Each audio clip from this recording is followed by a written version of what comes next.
એલા મેં અમારા દાદાને તો હોસ્ટેલ જ નીકળો તારનો ફોન કરી દીધો, હજી કેમ નું આવ્યા?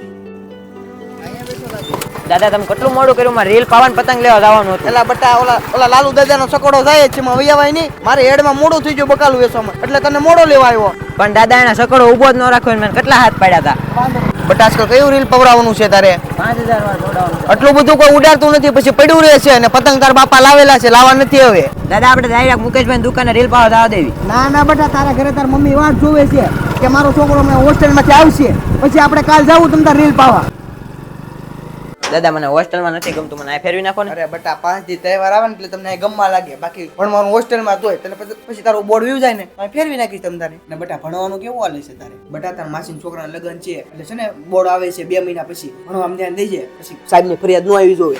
ઘરે ધ્યાન નહીં બહુ રાખવાનું, ભણવામાં ધ્યાન રાખવાનું. દાદા તમને સાહેબ બોલાતા હતા ફી ભરવાની છે ને એટલે. બટા હું સાહેબારે વાત કરીશ તમ તાર, તું ભણવામાં ખાલી ધ્યાન દેજે. હું સાહેબારે તમ તાર કાલ વાત કરી નાખી. દાદા હાલો રીલ પાઈ આવી પછી હાન પડી ગઈ, રીલ ઉકાહે નહીં. અરે બટા તમ તાર રીલ વગરનો તને નહીં રહેવા દઉં, તો પેલા નાઈ નાખ જા, પછી આપણે હાથ પડે રીલ પાઈ આવી જા નાઈ નાખ પેલા.